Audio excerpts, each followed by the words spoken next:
It's a fun time to be in marketing, I would say, because there's just always so many new tools and so many shiny objects to like try and experiment with.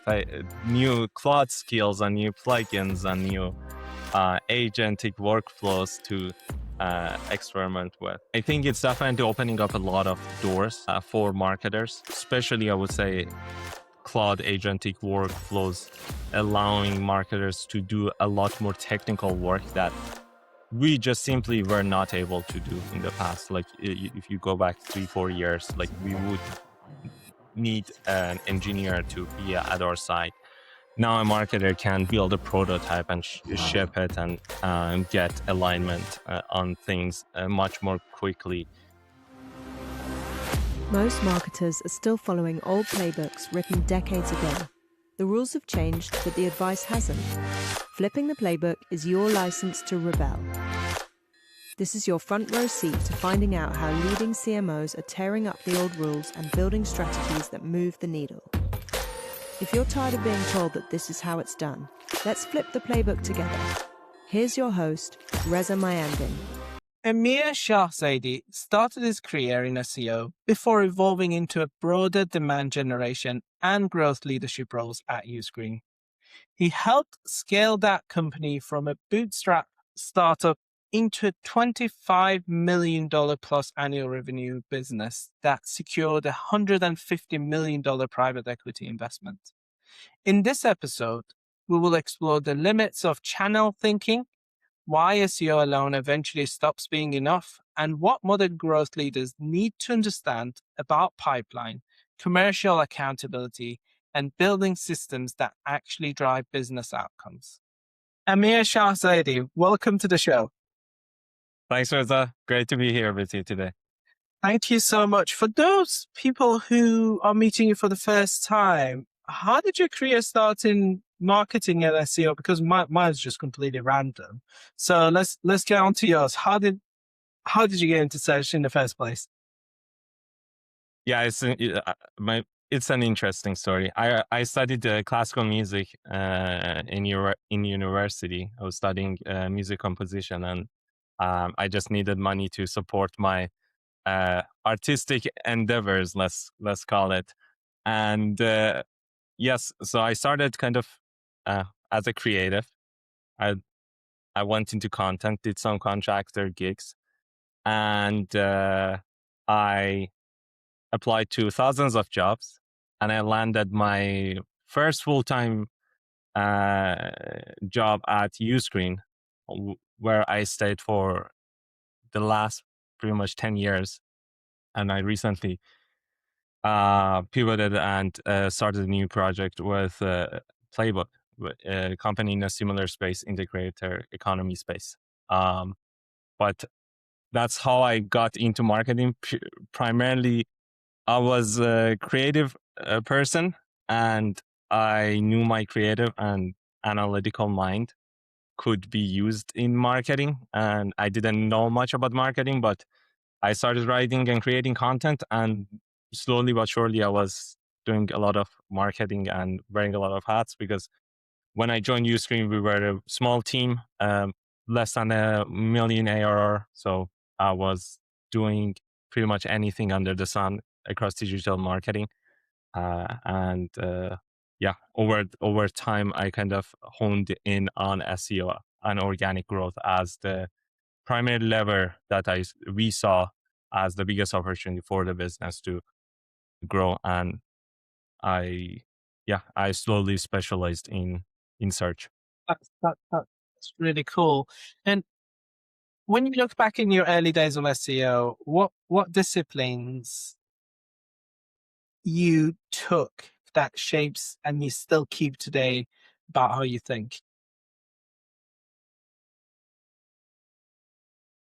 Yeah, it's an interesting question. SEO mixes a lot of different skill sets really well. There is a creative part to it, with different types of content and campaigns that you can execute on. There is definitely some technical side and analytical side. You need to understand some technical SEO. You need to understand some level of engineering and front end, back end work. You need to understand numbers. You need to go through a lot of data across different tools. But I guess most importantly, an SEO needs to understand buying journey well, and needs to understand the ICP well. You need to put yourself in the ICP shoes, understand, what do they do, where do they go to search for the tools, the problem points that they have, what they want to do, how do they search, who do they look up. And I think that would be the biggest really that I've taken from my SEO background. No, that's really good, and I'm gonna come back to the ICP site a little bit later on. And before we expand onto that, I want to know, at one point, did you realize you don't want to just own traffic as an SEO, and you want to actually move on to own growth? And that's what makes your journey really fascinating. You went from an SEO all the way to, leading a growth department and growth of a business, essentially. Yeah, it's it wasn't an overnight change. It was, I would say, step by step change of the business and what the business needed from me and where I could see myself doing the most impact. I was doing already SEO at Uscreen, and we had the opportunity to really scale the learnings that we had through SEO, through paid search. So that was kind of like a no-brainer for me and the company. We established an engine built on years of really good content marketing in a space that most companies just were not successful at it. And we were able to scale that by then investing on those specific queries and audiences through paid search. And as we scaled paid search, we then had more money to spend across other channels. So social and other kind of demand gen channels came into play. A lot more experimentation came into play, because as you scale the channels, you always get a good bump in the short term, because once you know where the audience is, you can spend money, and that you see the growth. But that growth can slow down. At which point you need to then start experimenting more with different types of keywords, with different types of content, CTAs, creatives, all of that, which experimentation and data can take you to the next step. And all of that in the end also brought me more closer to the unit economic side of the business, more experimentation and data. And it kind of slowly became to the point where I am right now, which is leading and building across both marketing and growth function. Excellent. Thank you for that. Now, let me go first back to your SEO side. And I want to understand from your point of view, what do SEO people tend to overvalue when they're still in an operating mode as a channel specialist, do you think?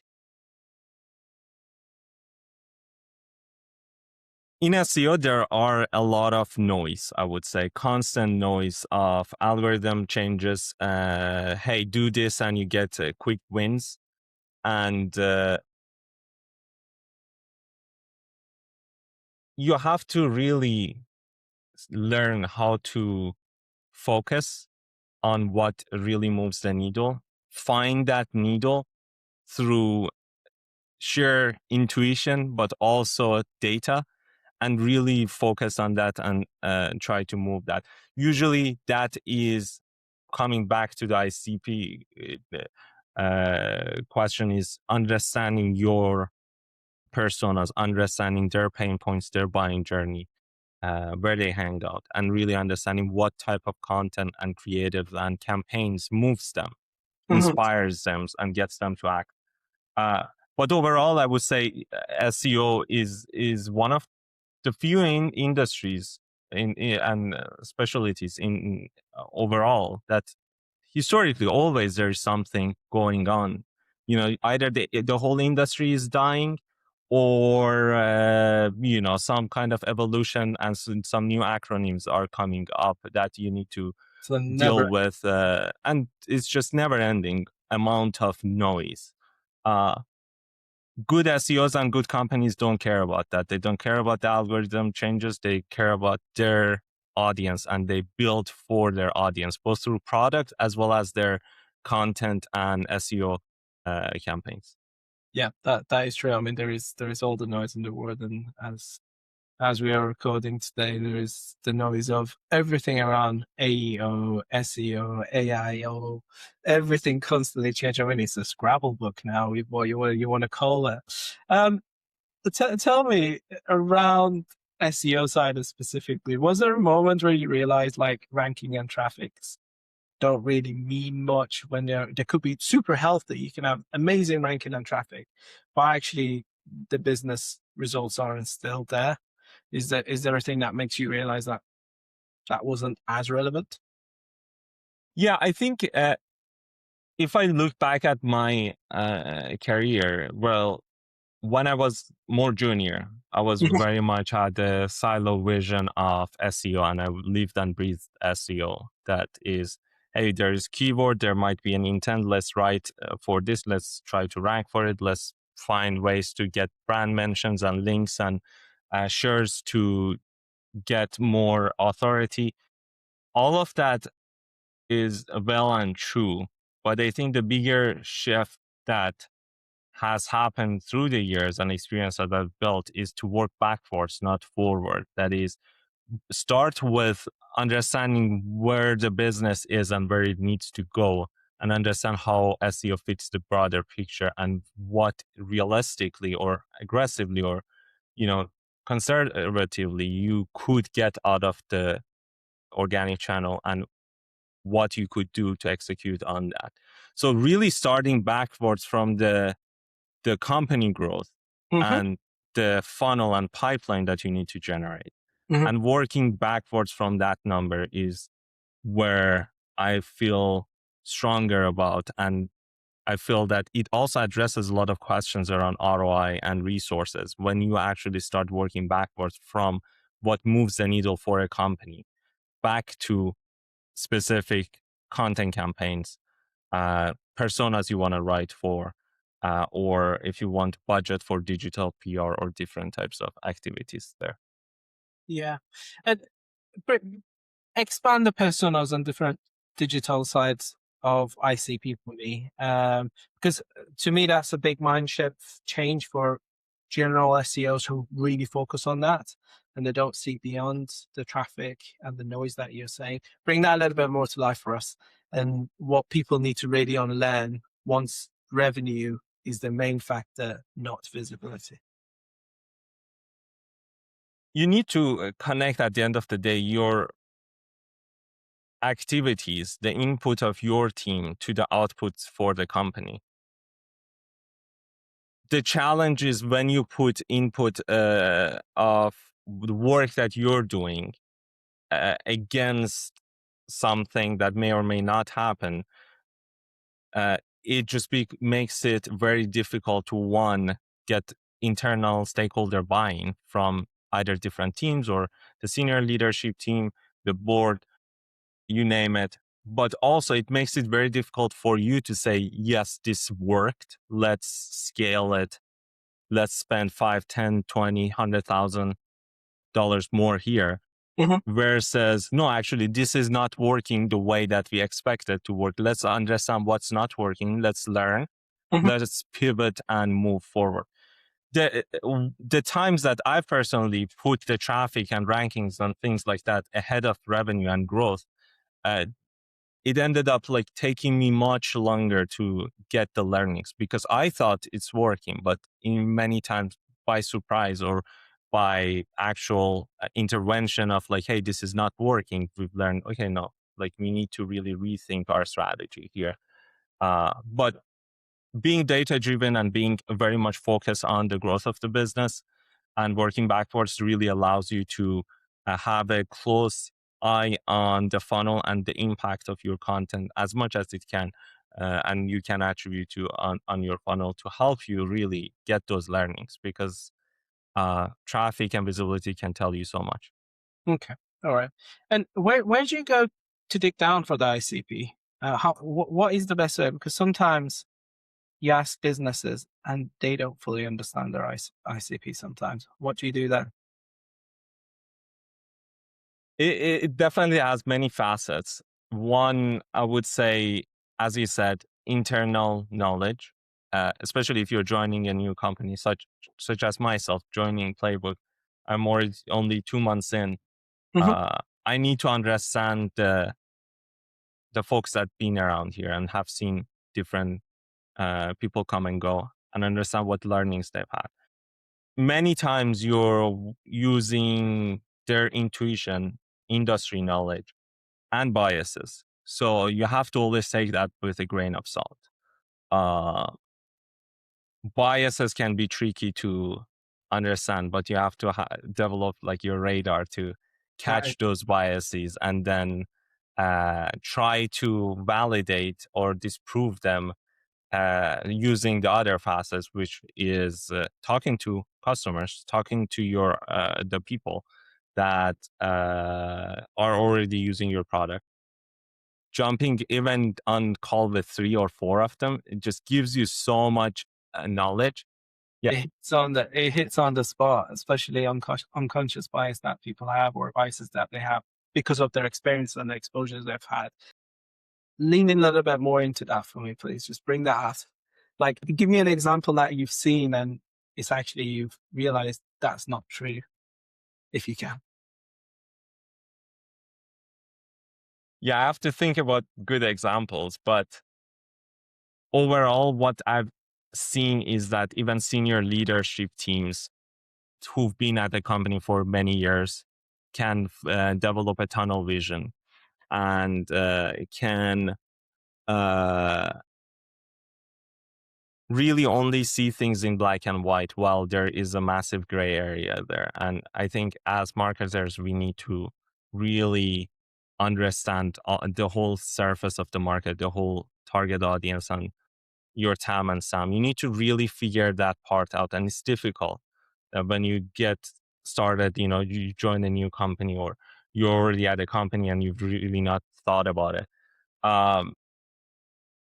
That can include like, hey, we are your positioning, how you compete with other platforms, really understanding what your offer strategy is, what is your value props, what is the objections that your audience would have, but also like your different verticals, right?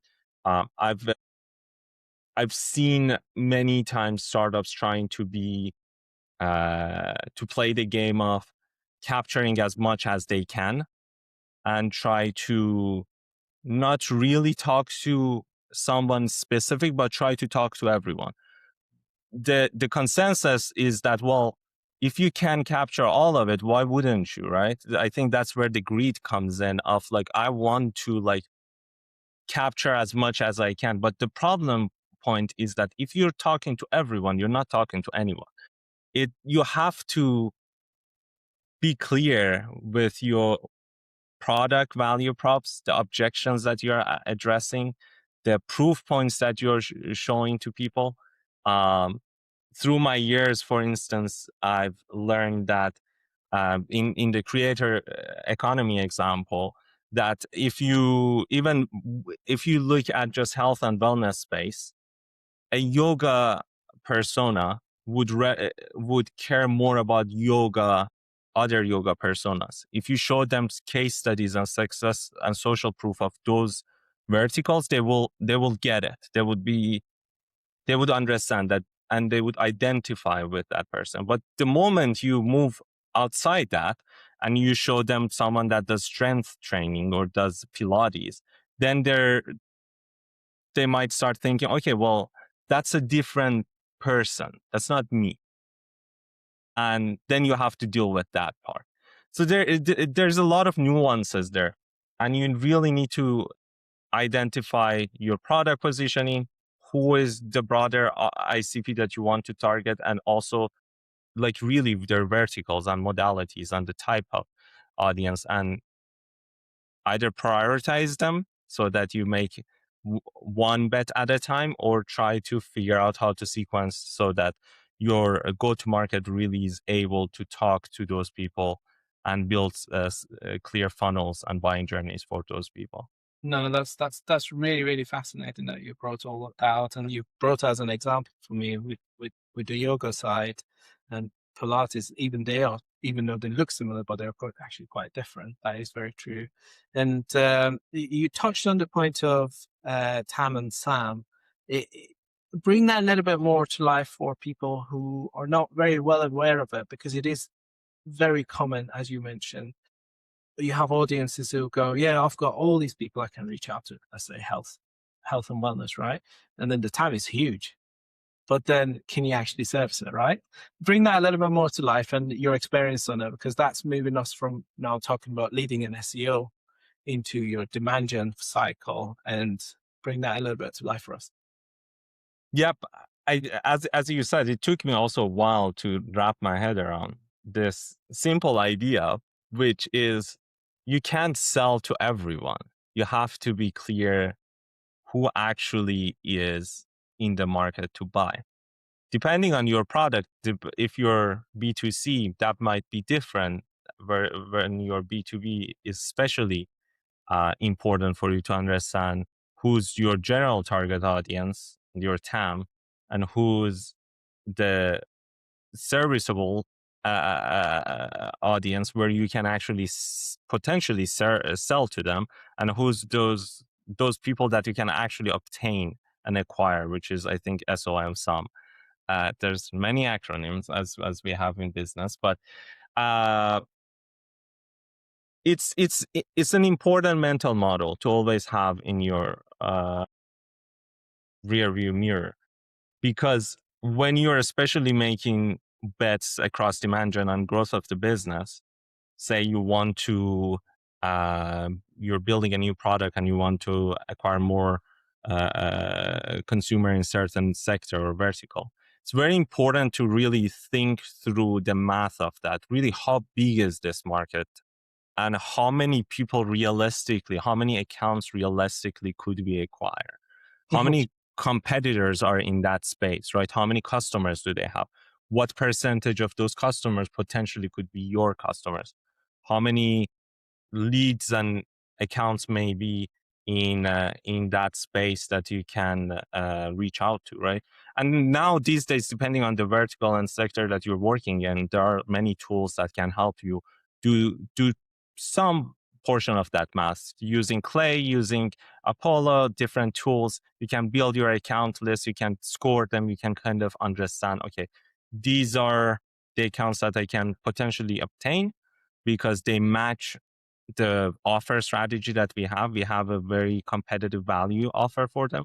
And these are potentially people that may be in the market, but may either not be a fit at the minute because our product is not as mature as those accounts, or it may be that they're just not in the market right now, which then the question of marketing and your top of the funnel is to how can we get those accounts that are not in the market right now and generate demand and bring them into the market to seek services and businesses like ours. And when it comes to demand generation, what do you think is the biggest difference of leading a demand gen versus leading an SEO team? Yeah, I think it's more having a larger understanding and focus on that, on all that we've talked about. Really, your TAM and SAM, your ICP, your different modalities. Uh, in in my experience, SEO, you can get tunnel vision and really think through just that organic lever that you have. But in a demand gen role, you're kind of looking at these different channels, at different levers that you could pull and different bets. But then the question is like, what part of the funnel and what part of the buying journey you want to invest in, and what levers that means that you need to pull to bring the growth that the business requires. And how do you stop? And we're talking about tunnel vision. How do you actually stop different channels to become silos when you're managing this? How do you manage that as a demand generation lead? I think it's a very good question, because there's part of it. If you're a middle manager, there's some parts of it that you can do. If you're an IC, there are probably fewer things you can do. But there's an org design aspect of it and the culture aspect of it. Some companies have a lot more guardrails and more bureaucracy and red tapes around certain things. It's not so easy to shift that. But you go to smaller and startup stage, you have more freedom to work. But really, what I've found helpful is to make sure that you establish very much a data-driven culture in the entire company. That is, that you want pretty much at all levels of the company and the org to understand how this business is growing and what are the levers, those key metrics that you care about to help grow that business. That is very powerful. Once everyone across engineering, product, marketing is kind of aligned on your company flywheel, your company metrics. I think it's very important for the company to understand the overall business forecast and how you want to grow it. The transparency really helps, because everyone starts thinking, how does my work tie into a certain OKR, certain metric that the business cares about? And you bring that further down to a marketing org that understands how their work ties to the company growth. Mm-hmm. Then you start seeing people more proactively work together to help push those metrics and numbers up. I think silos happen when that transparency is lacking and people are not able to connect the dots between their work, their impact, and the rest of their peers and what they're doing and the impact. Once that impact is clear and the organization is much more clear about their priorities, a lot of that will happen much more naturally, because generally people tend to like working together and collaborating. It's the organization's responsibility and the company culture responsibility to really allow and enable that to be developed.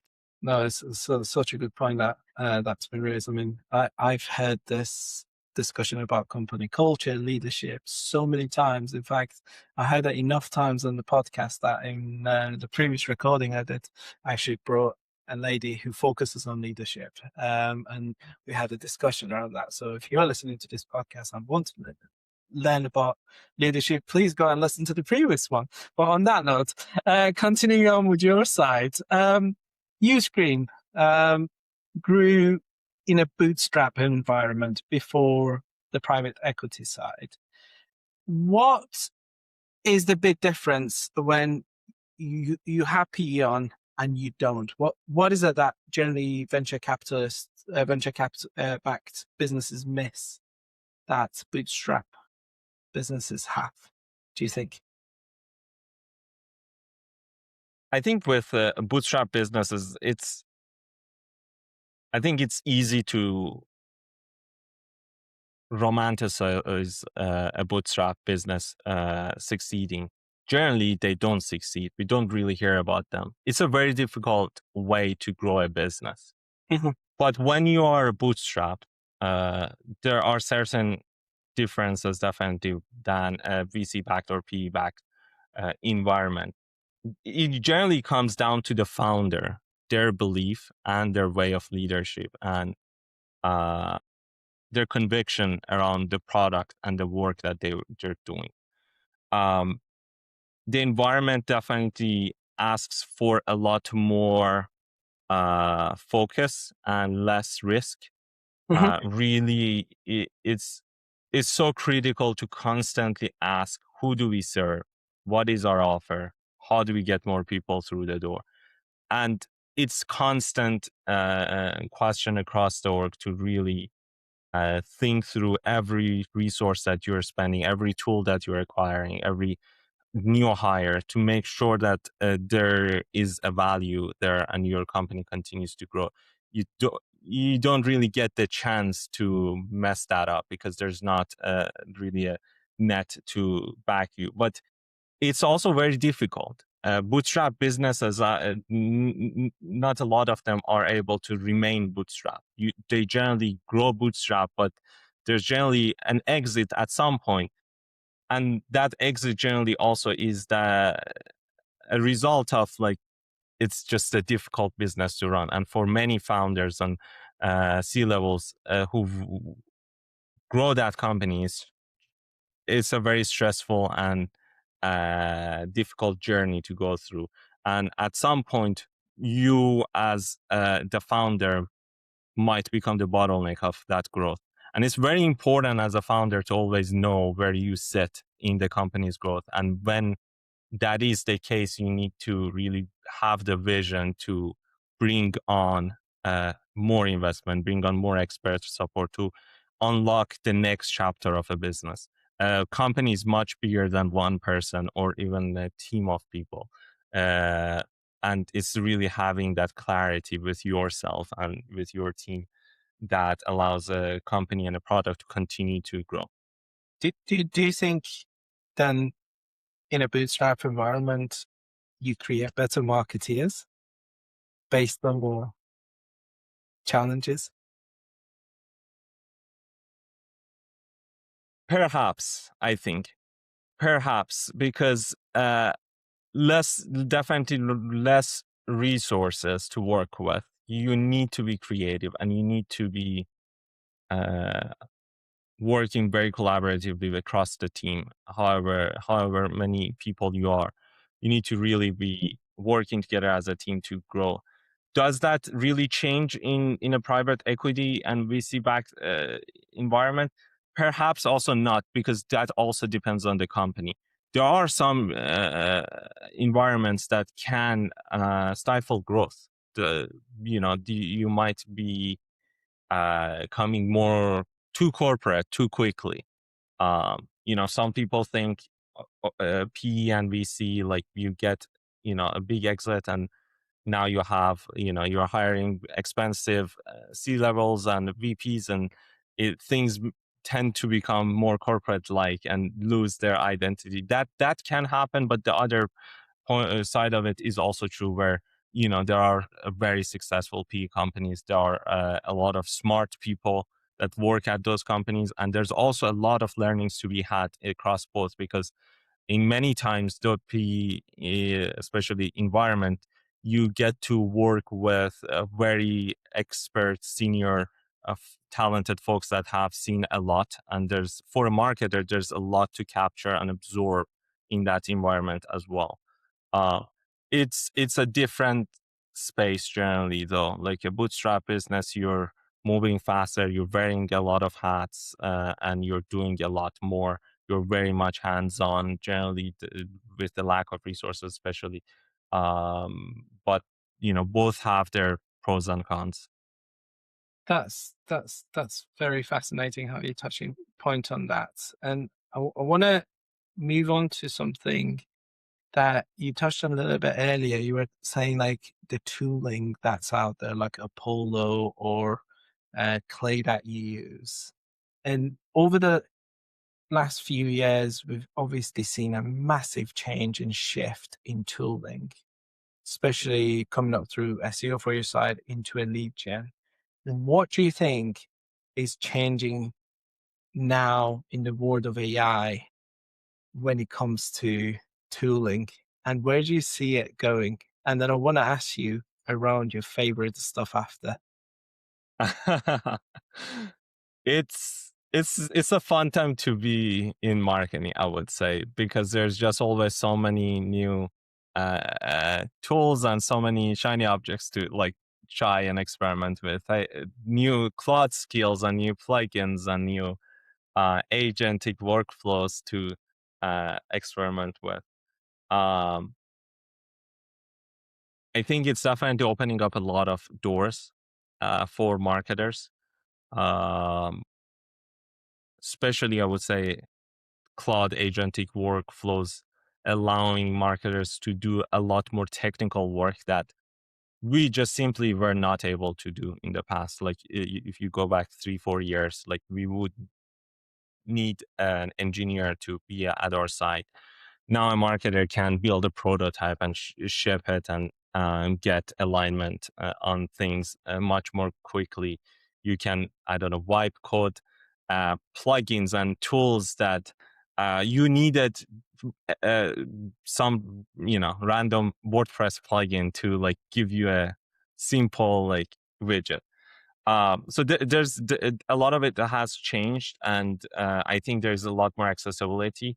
Especially, I think more tools are being built for that agentic workflows with good MCPs. Your Claude ChatGPT is becoming your work OS, where you are essentially working through your agent and accessing different tools. You're pulling and building lists in Clay, and you're enriching them and sending them to different tools, and then you're building your dashboards all in one place. That's fascinating and amazing. It's also, I'd say, very noisy. I have to at times try to really focus, because it's just, there's just so much happening every day. Claude is releasing new update, Codex is doing something, and all very exciting. But really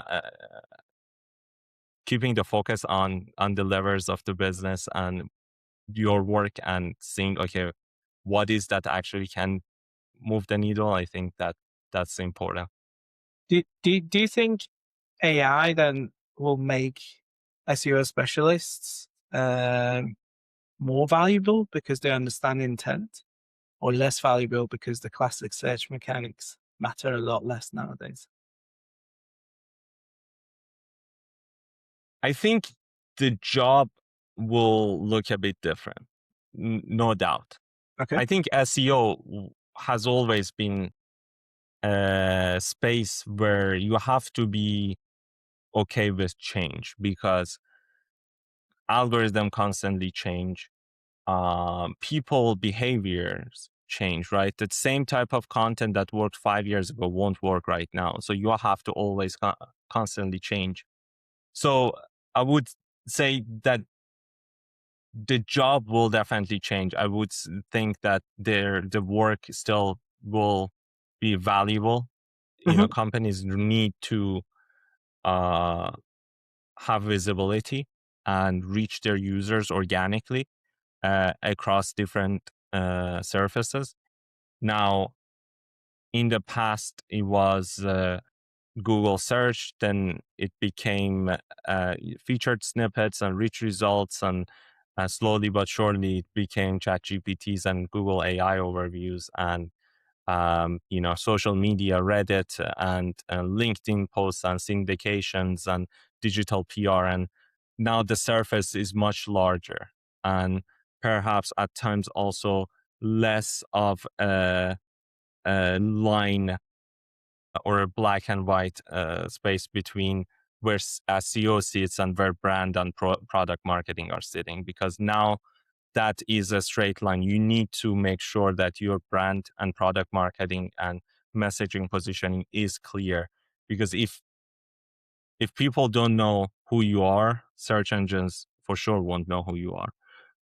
So SEO job is definitely changing and evolving from just being optimizing for a certain keyword to think more broadly. And where do you think people are going to go in the next 2 to 3 years when it comes to searching? Because the space is changing. And a CMO right now listening to this, what do they need to start focusing on when it comes to organic in the next 2 or 3 years? Yeah, I think Google still most likely will be king in 5 years. I don't think much will be different in terms of their market share, as they just have so much of the market. But there's a reality that generally, if you do well in one space, you're probably also good in other spaces, right? If you have authority in Google search, you likely will also have authority in Gemini and Google AI overviews, and you will also have authority in ChatGPTs of the world. As it was in the past, I don't see that being so different. As in, when you ranked well across Google, you also just generally ranked well across Bing, unless you manually didn't allow Bing to index your content. But if naturally your authority will pass through the surfaces. Uh, but I think that at the end of the day, again, you have to really understand what it is that your audience is looking for and what is their buying behavior, right? Different tools, have their different search behaviors. Some tools, people just don't know that they need that, and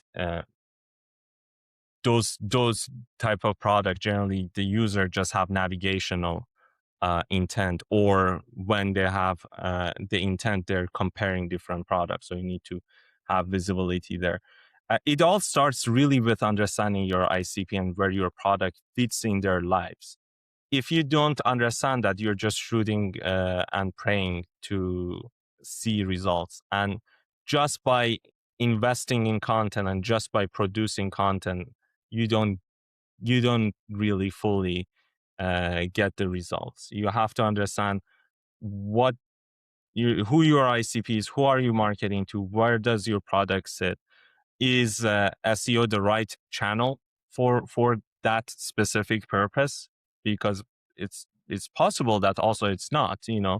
Um, there are still so many other channels in the digital marketing space that you can leverage.